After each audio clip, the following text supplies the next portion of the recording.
മലയാളി പ്രേക്ഷകർ ഒന്നടങ്കം കാത്തിരിക്കുന്ന ദൃശ്യം 3 2026 തിയേറ്ററുകളിലേക്ക് എത്തുന്നത്. നിലവിൽ ചിത്രീകരണം പൂർത്തിയാക്കിയ സിനിമയെക്കുറിച്ച് സംവിധായകൻ ജിത്തു ജോസഫ് പറഞ്ഞ വാക്കുകളാണ് ചർച്ചയാകുന്നത്.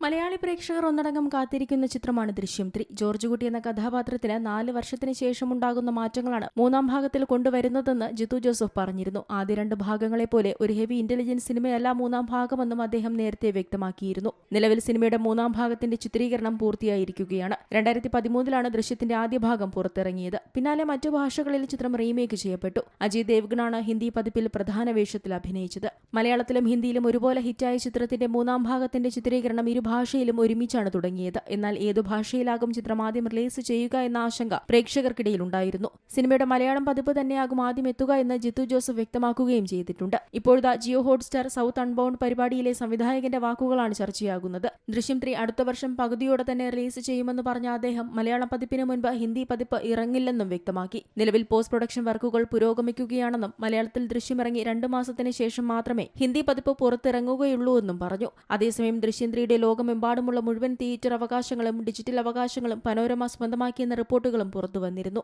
ഇതോടെ ഷൂട്ടിംഗ് പൂർത്തിയാകുന്നതിന് മുൻപ് തന്നെ 350 കോടി ക്ലബിൽ ചിത്രം എത്തിയെന്നാണ് വിവരം. ഷൂട്ടിംഗ് നടന്നുകൊണ്ടിരിക്കുമ്പോൾ തന്നെ ഇന്ത്യയിലെ ഒരു പ്രാദേശിക ഭാഷാ ചിത്രത്തിന് ഇത്രയും വലിയ ബിസിനസ് ലഭിക്കുന്നത് ആദ്യമായാണ്. ദൃശ്യത്തിന്റെ ഹിന്ദി പതിപ്പിന്റെ നിർമ്മാതാക്കളാണ് പനോരമ സ്റ്റുഡിയോസ്. 2013 ഡിസംബർ 19 പുറത്തിറങ്ങിയ ദൃശ്യം 3 അന്നുവരെയുള്ള എല്ലാ റെക്കോർഡുകളുമാണ് തകർത്തെറിഞ്ഞ് മുന്നേറിയത്. 75 കോടിയായിരുന്നു ആദ്യ ഭാഗം തിയേറ്ററുകളിൽ നിന്നും നേടിയത്. തമിഴ്, തെലുങ്ക്, ഹിന്ദി, കന്നഡ ഭാഷകളിലേക്ക് ചിത്രം റീമേക്ക് ചെയ്യപ്പെട്ടിരുന്നു. മോഹൻലാലിനൊപ്പം മീന, അൻസിബ ഹസൻ, ആശ ശരത്, സിദ്ദിഖ്, എസ്തർ അനിൽ തുടങ്ങിയവരാണ് ചിത്രത്തിൽ മറ്റു കേന്ദ്ര കഥാപാത്രങ്ങളെ അവതരിപ്പിച്ചത്. 2021 ഫെബ്രുവരി 19 ഇറങ്ങിയ ചിത്രത്തിന്റെ 2ാം ഭാഗവും ഗംഭീര വിജയമാണ് നേടിയത്. വരാനിരിക്കുന്ന സിനിമയുടെ 3ാം ഭാഗത്തിലും പ്രേക്ഷകർ വലിയ പ്രതീക്ഷയാണ് വെച്ച് പുലർത്തുന്നത്.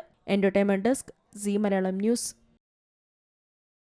ഏറ്റവും പുതിയ വാർത്തകളും വിശേഷങ്ങളും വിരൽ തുമ്പിലറിയാൻ സി മലയാളം ന്യൂസ് എല്ലാ ഡിജിറ്റൽ പ്ലാറ്റ്ഫോമുകളിലും ലഭ്യം.